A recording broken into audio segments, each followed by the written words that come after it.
Shalom saudara, saat ini kita akan mulai ibadah kita. Kita arahkan hati kita, mari arahkan hati kita untuk kita mau menyembah Tuhan lebih lagi. Dan senang hati kami kita mau menyembah Tuhan. Terima kasih Bapak, terima kasih Yesus. Kami mau menyembah Engkau dengan segenap hati kami Tuhan. Kami menyembah Engkau dengan segenap jiwa kami Yesus. Kami memohon tangan bagi Engkau Yesus. Biar nama Tuhan dipermuliakan dalam setiap kehidupan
saat ini kami bebaskan kuasa Roh Kudus mengalir dari kepala dunia. Melayani umat dimanapun berada Tuhan Yesus, kami percaya kuasa-Mu ada Tuhan. Yang sakit Tuhan sembuhkan, yang lemah Tuhan beri kekuatan sakit, yang dalam masalah Tuhan berikan penghiburan. Terima kasih Bapak, terima kasih. Dan saat ini kami memuji dan memuliakan Nama Tuhan Yesus. Terima kasih Tuhan, terima kasih. Di dalam nama Tuhan Yesus Kristus, kami sambut Tuhan kedatangan-Mu, kami sambut Tuhan kemurahan-Mu, anugerah-Mu Tuhan saat ini Tuhan. Haleluya, amin.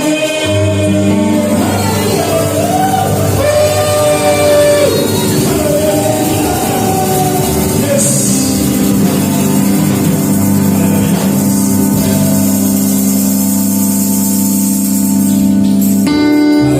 Shalom saudara.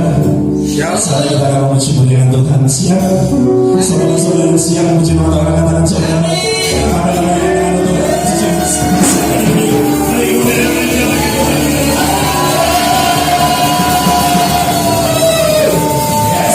gimana saudara? Mulai dari anak domba, kita mulai dimenangkan, mulai boleh ditebus. Amin saudara. Amin.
Shalom Bapak Ibu dan saudara-saudara sekalian. Pada hari ini kita sudah sampai ke bagian yang keempat dari seri khotbah, yaitu mengenal Tuhan lewat pandemi COVID-19. 4 kali berturut-turut kita sedang berbicara dan kita percaya bahwa ini adalah pesan Tuhan bagi kita. Dan bagian yang keempat pada siang hari ini kita akan sama-sama membaca firman Tuhan di dalam Yohanes pasal yang keempat. Yohanes pasal yang keempat ayat yang ke-23 dan ayat yang ke-24.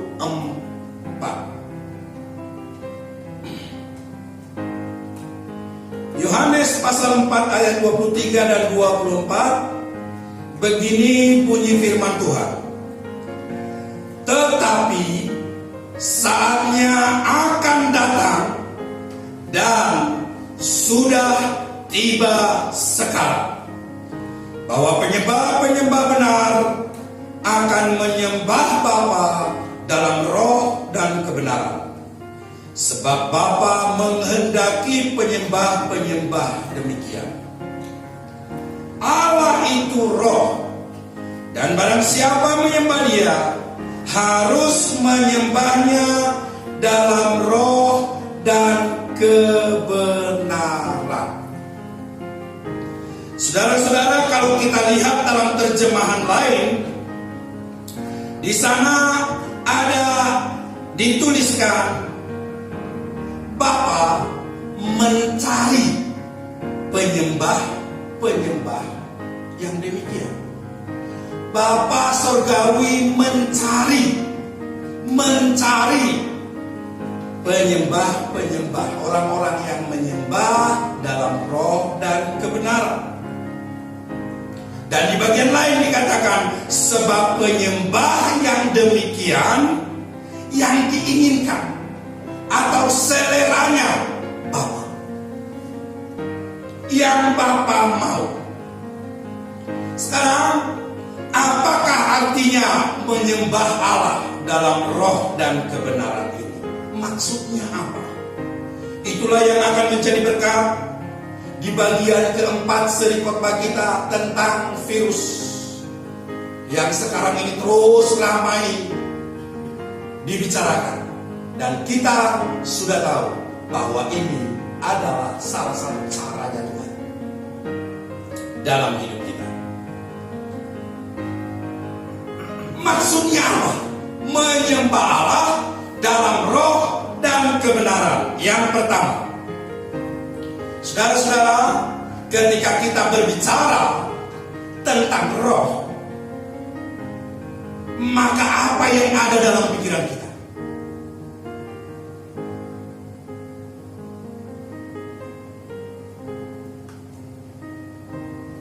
Banyak yang jadi masalah di film-film, di cerita-cerita dongeng-dongeng rakyat, bahwa roh itu ada rumahnya di gua-gua. Hal yang aneh. Memang itu si iblis pinter banget kalau dia buat acara menjelaskan sesuatu. Tetapi saudara-saudara, kita diajarkan satu kebenaran, bahwa roh itu tidak mengenal ruang dan waktu. Bapa menghendaki penyembah-penyembah dalam roh, artinya Bapa menghendaki penyembah-penyembah yang tidak dibatasi oleh ruang dan waktu. Kalau kita mengenal siapa Bapa kita, dan tidak ada satu pikiran pun yang dapat menangkap kebesarannya, gak bisa. Tidak ada satu pikiran pun yang dapat menangkap kebesaran atau keberadaan Allah. Kalau firman Tuhan tidak disampaikan kepada kita, tetap kita tidak mengenal siapa Allah itu. Sebaliknya, kalau kita mendengar apa dongeng-dongeng, cerita-cerita tentang Allah atau apa kata orang, maka kita pun tidak mengenal siapa Allah itu. Harus membuktikan sendiri siapakah Allah itu lewat pengalaman pribadi kita bersama dengan Dia. Tuhan tidak dibatasi oleh ruang dan waktu. Ketika Raja Yosafat berperang, maka apa yang terjadi? Tuhan menunjukkan bahwa Dia adalah Allah yang tidak turut dengan cara-cara manusia.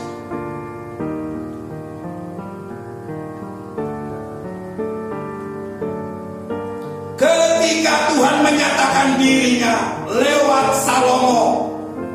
Salomo itu siapa? Anaknya Daud. Daud tidak diperkenankan untuk membangun bait suci, tetapi Salomo diperkenankan Tuhan untuk membangun bait suci itu. Dan dia mengatakan, rumah apa yang akan dibangun untuk tempat berdiamnya Allah?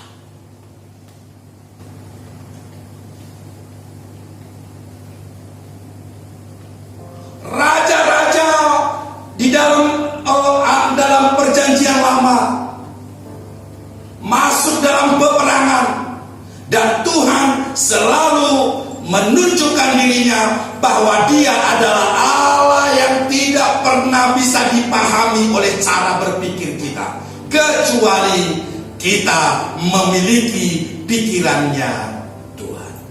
Tuhan adalah Roh. Barang siapa menyembah Dia harus menyembah Dia di dalam roh dan kebenaran. Saudara-saudara, roh dalam bahasa aslinya Anda bisa melihat ada di sana. Oh, pneuma. Roh tidak dibatasi oleh ruang. Target Tuhan, target Bapa surgawi tidak akan tercapai apabila mezbahnya hanya didirikan di dalam satu ruang tertentu yang orang sebut adalah ibadah, seperti setiap minggunya kita laksanakan.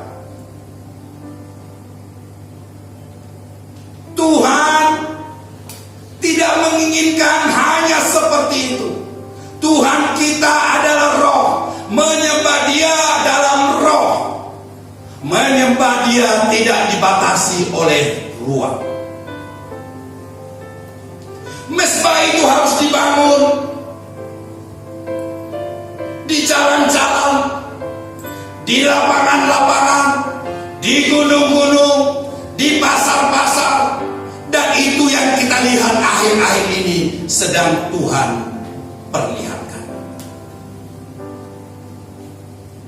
Di berbagai negara mereka sujud di jalan-jalan. Bahkan ada yang memilih di tempat yang sunyi, di selokan-selokan. Dan saya percaya di hari-hari ke depan ini Tuhan akan melakukan dengan caranya bagaimana supaya efektif menyembah Dia di pasar-pasar, bagaimana supaya efektif menyembah Dia di gunung-gunung, bagaimana supaya efektif menyembah Dia di jalan-jalan. Saudara, manusia punya cara untuk menghambat pekerjaan Tuhan, tetapi Tuhanlah yang berdaulat untuk melaksanakan firman.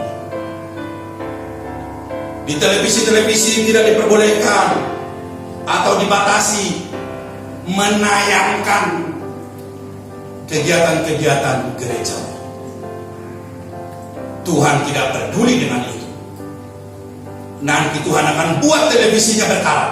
Orang lebih suka sekarang ini kepada YouTube atau media-media sosial lainnya, lebih efektif. Mereka bisa mendengar setiap saat, tinggal memilih. Tuhan memiliki cara. Hari-hari ini atmosfer di seluruh dunia dipenuhi oleh streaming, live streaming, khotbah-khotbah. Anda buka YouTube, di situ terus langsung ada dari berbagai gereja. Cara Tuhan tidak akan bisa ditangkap oleh manusia.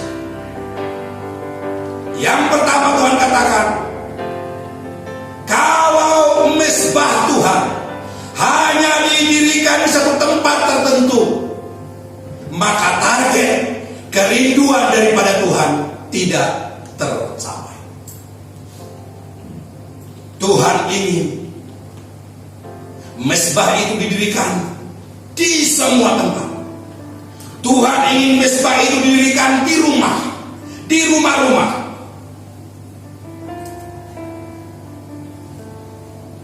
Saya mau tanya, selama ini apakah mesbah itu sudah didirikan di rumah-rumah? Saya tidak yakin.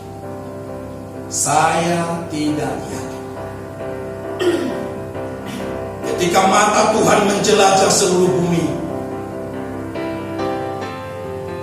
Dia hanya melihat rumah-rumah kosong melompong, tidak ada buah yang dihasilkan, tidak ada buah yang dinikmati oleh Tuhan di setiap rumah-rumah, bahkan rumah-rumah anak-anaknya. Tidak ada mesbah didirikan di sana.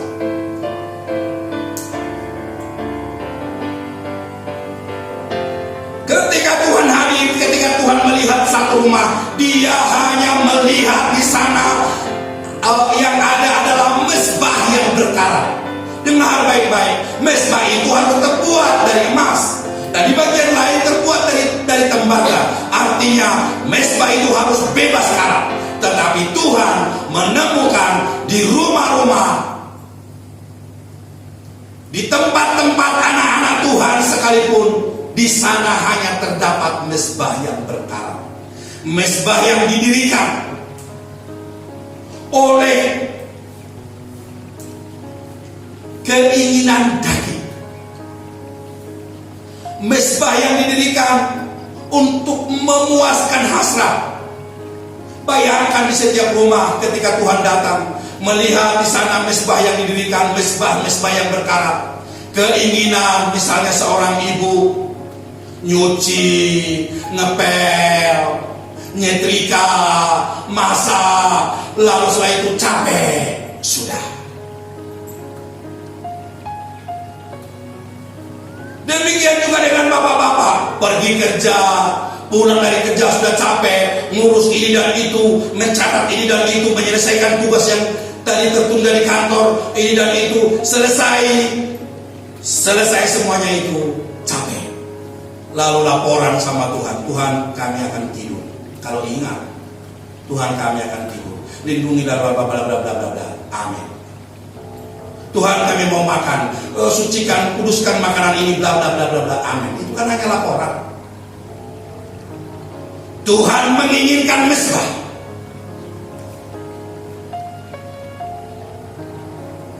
Beberapa hari yang lalu saya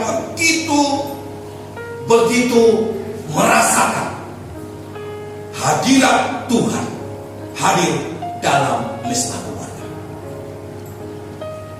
Itu seperti spiral yang datang dari surga, seperti spiral, dan itu seperti medan magnet bertegangan tinggi, seolah-olah saya merasakan ada satu bangunan tower di dalam mesbah itu, dan dari sana Tuhan mengalirkan ke semua arah. seperti spiral datang dari surga dari Bapa, dan dinyatakan ditangkap oleh mezbah ini dan disalurkan ke sekeliling, bahkan sampai ke kota-kota. Tuhan bekerja dengan cara ini.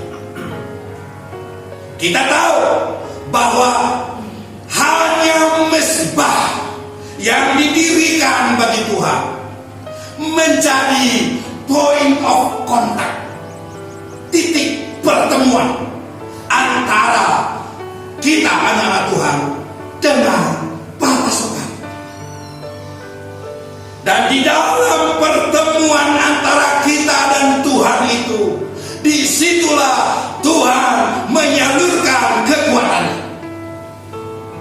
Seperti listrik yang bertegangan tinggi. Di dalam pertemuan Tuhan dengan umatnya di atas gunung pada waktu Musa sendiri mengatakan, aku sangat ketakutan. Dan semua orang Israel mengatakan, Musa, kami tidak sanggup. Bahkan melihat saja kami sudah ngeri, apalagi untuk masuk ke sana. Tentu hari-hari ini kuasa yang sama Tuhan lakukan. Kuasanya tetap sama dahulu, sekarang, sampai selama-lamanya. Tetapi yang berbeda adalah bahwa mezbah itu yang dibangun sekarang itu adalah mezbah yang dibangun pada kayu salib. Mezbah itu artinya, itu dari bahasa aslinya mis. Ada di situ, ada kata mis, ada kata mezbah. Itu pembantaian, persembahan. Jadi di sana itu, di dalam mezbah itu terjadi pembantaian. Itu sebabnya mezbah itu selalu didirikan atas nama Tuhan Yesus Kristus. Semua pengorbanannya, apa yang dia lakukan di atas kayu salib, itu yang membuka jalan bagi kita untuk bertemu dengan Bapa. Haleluya. Mezbah itu harus didirikan.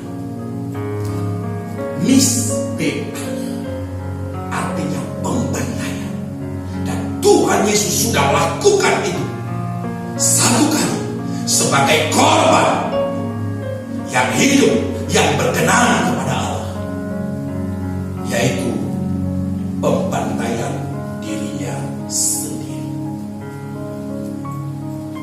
Maka dengar baik-baik, dimanapun dinyatakan pekerjaan Tuhan ini, maka di situ akan terjadi kekuatan Allah. Seperti tadi saya bilang, kekuatan yang bertegangan tinggi. Kemanapun anak-anak Tuhan pergi, tidak dibatasi oleh ruang.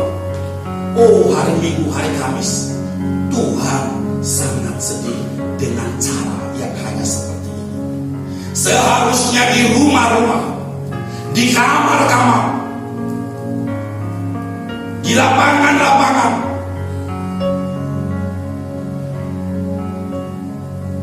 mari sama-sama kita lihat Galatia 3 ayat 27. Inilah yang harus dilakukan oleh anak-anak Tuhan. Dikatakan di sana, Galatia 3 ayat 27, karena kamu semua yang dibaptis dalam Kristus telah mengenakan Kristus. Mengenakan Kristus. Jadi kemanapun kita pergi, dimanapun kita berada, seharusnya mezbah itu didirikan di sana.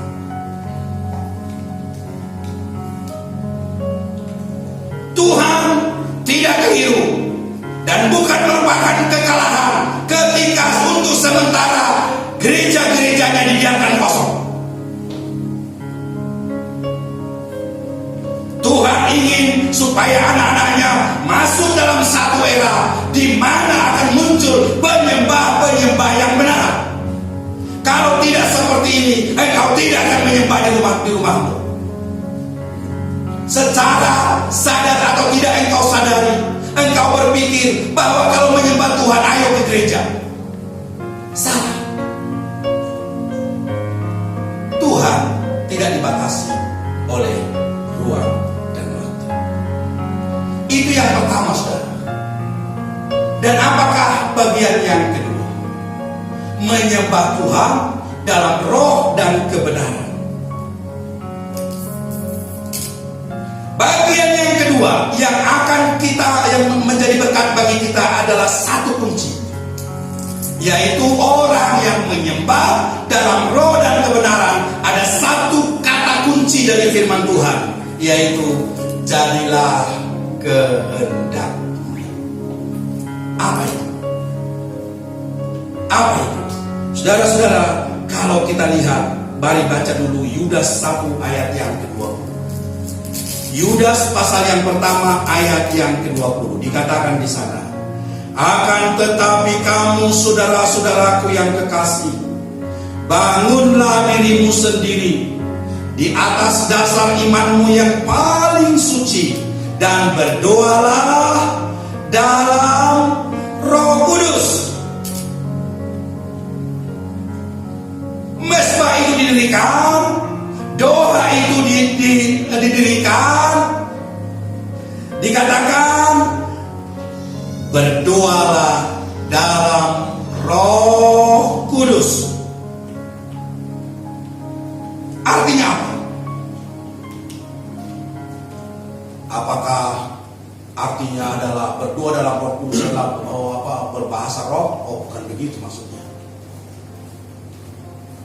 Berdoa dalam Roh Kudus artinya adalah berdoa dalam bimbingan Roh Kudus. Berdoa dalam bimbingan Roh Kudus. Hari-hari ini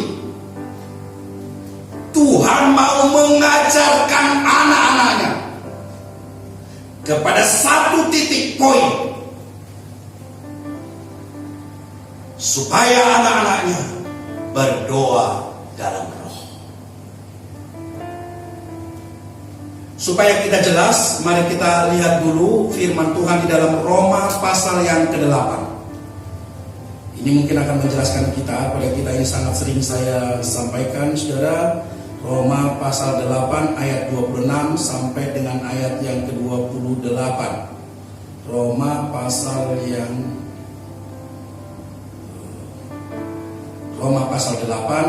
ayat yang ke-26 sampai dengan ayat yang ke-28. Demikian firman Tuhan. Demikian juga roh, huruf besar ya, Roh Kudus. Roh membantu kita dalam kelemahan kita, sebab kita tidak tahu bagaimana sebenarnya harus berdoa.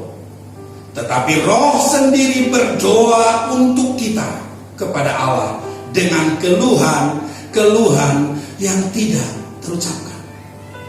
Dan Allah yang menyelidiki hati nurani mengetahui maksud roh itu, yaitu bahwa ia sesuai dengan kehendak Allah berdoa untuk orang-orang kudus.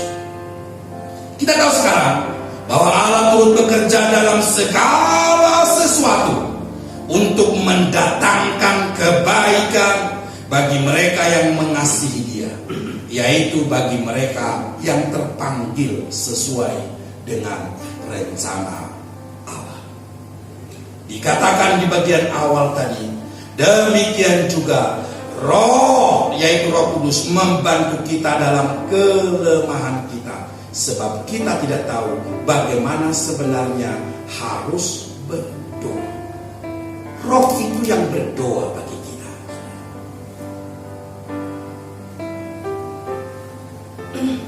Bahkan firman Tuhan mengatakan kepada kita, ada orang yang berdoa bertele-tele. Dipikir dengan banyaknya kata-kata dalam doa itu, maka doanya akan dikabulkan. Firman Tuhan mengatakan, no, tidak seperti itu. Berdoa dalam roh adalah berdoa dibimbing oleh roh. Karena sesungguhnya kita sendiri pun tidak tahu apa yang diingini oleh Bapa dan apa yang dibutuhkan oleh diri kita sendiri. Seorang hamba Tuhan pernah mengatakan bahwa Tuhan itu pribadi. Tuhan itu bukan seperti mesin ATM. Ketika seorang berdoa, lalu seperti dia datang ke mesin ATM, di dalamnya sudah ada duit, masukkan kartu, tek tek tek, masukkan nomor PIN, lalu keluar. Itu bukan Tuhan. Tuhan itu pribadi yang punya rasa, tahu situasi, tahu apa yang terbaik. Ketika anak-anak Tuhan berpikir bahwa Tuhan itu seperti mesin ATM, maka mereka akan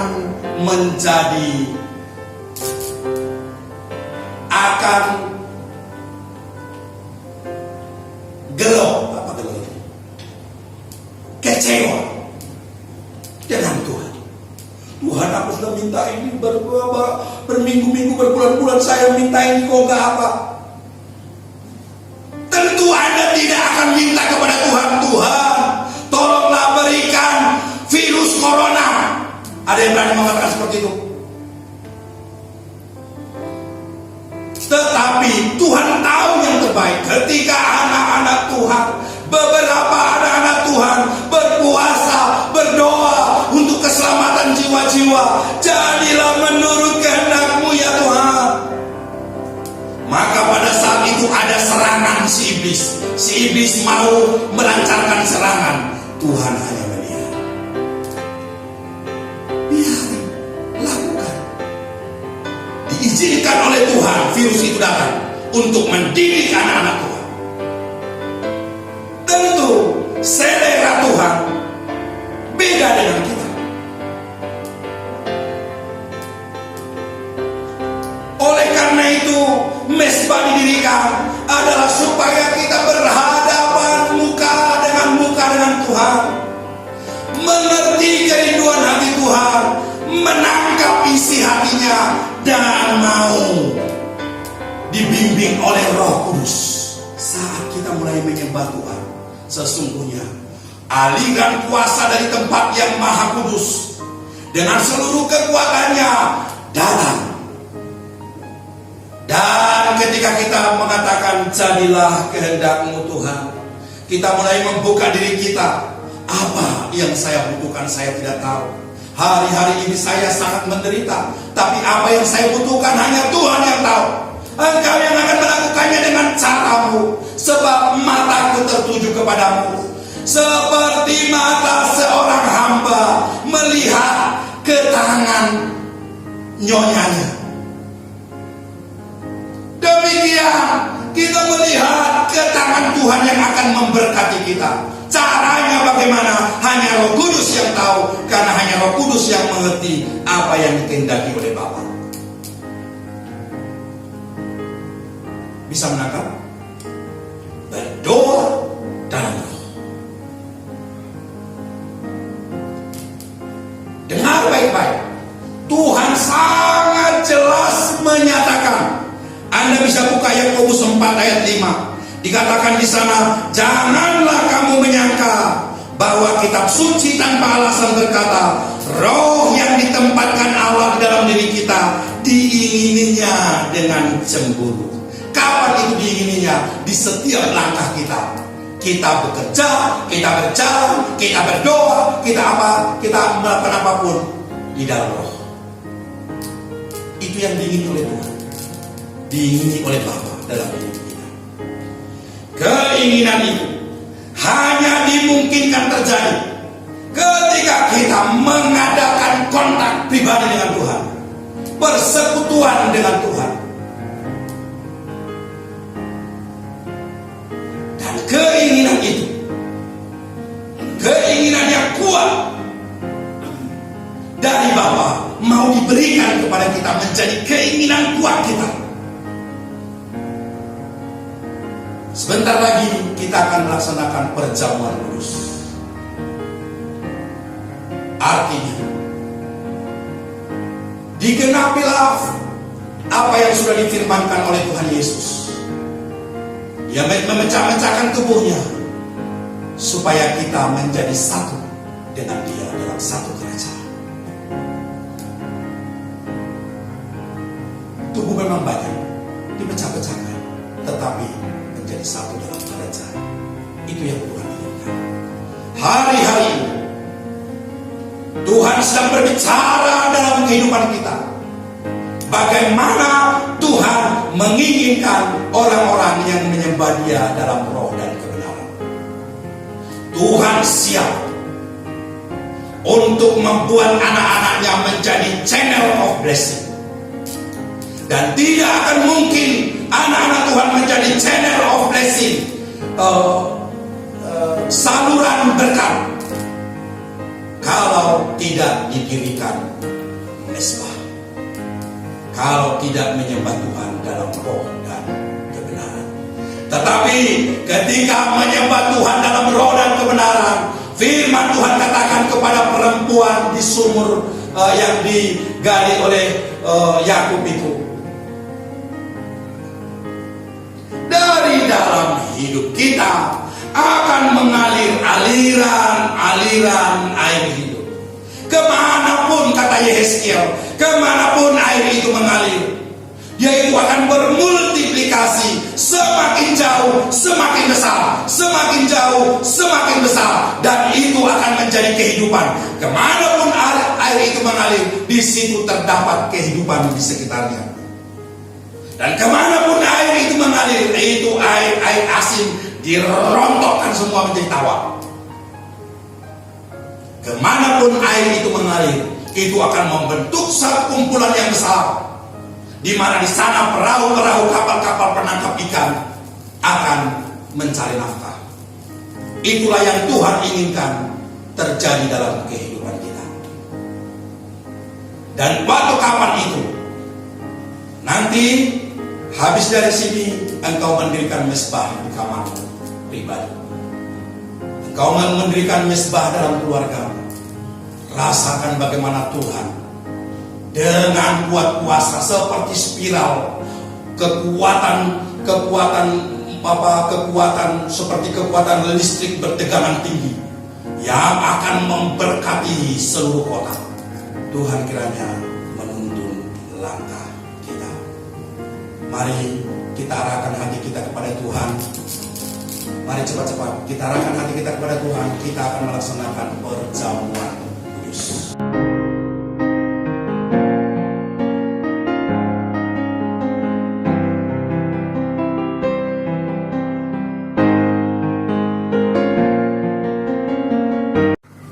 Mari kita berdoa.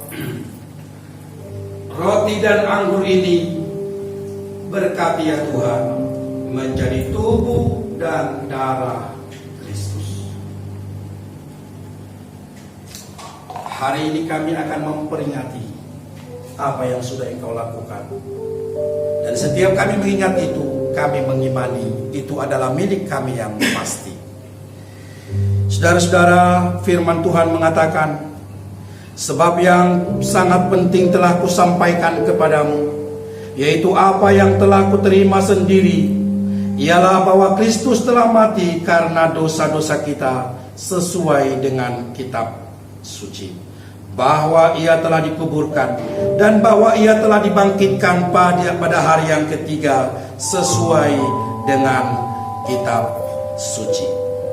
Tuhan mengatakan, hendaklah kamu berakar di dalam Dia dan dibangun di atas Dia. Hendaklah kamu bertambah teguh dalam iman yang telah diajarkan kepadamu, dan hendaklah hatimu melimpah dengan syukur. Amsal pasal 20 ayat 30 mengatakan, bilur-bilur yang berdarah membersihkan kejahatan, dan pukulan membersihkan lubuk hati. Yesaya mengatakan, tetapi Dia tertikam oleh karena pemberontakan kita, Dia diremukkan oleh karena kejahatan kita. ganjaran yang mendatangkan keselamatan bagi kita ditimpakan kepadanya, dan oleh bilur-bilurnya kita menjadi sembuh. Inilah tubuh dan darah Kristus. Mari kita angkat tubuh Kristus. Katakan bersama-sama, inilah tubuh Kristus. Inilah tubuh Kristus. Maka demikianlah firman Tuhan. Bukankah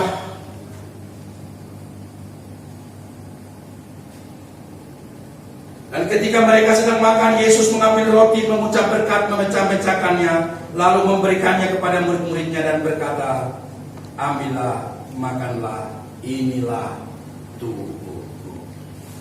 Mari kita makan tubuh Kristus yang mempersatukan kita dalam kerajaannya. Katakan bersama-sama, inilah tubuh Kristus dalam nama Yesus.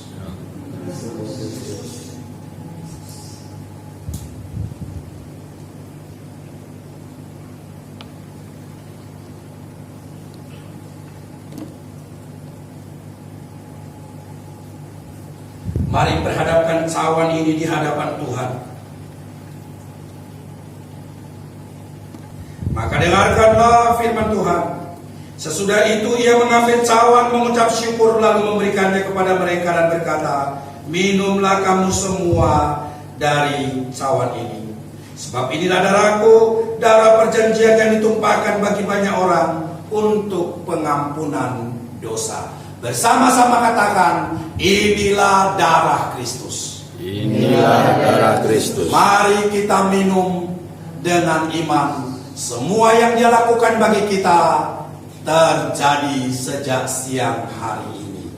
Dalam nama Yesus.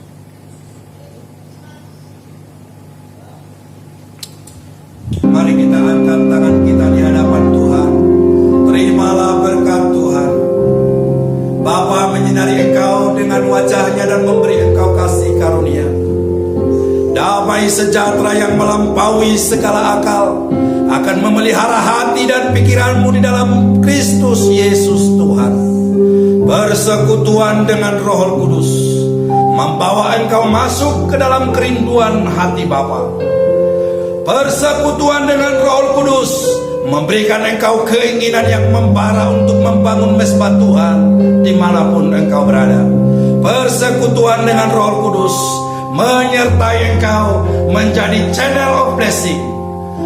Persekutuan dengan Roh Kudus mengerjakan segala sesuatu, mendatangkan kehidupan bagi orang-orang di sekitar kita. Persekutuan dengan Roh Kudus itulah menyertai perjalanan kita, mulai dari siang hari ini, sepanjang hari ini, bahkan sampai selama-lamanya. Mari kita yang percaya sama-sama katakan, amin. Amin. Tuhan berkati. Glorify your name.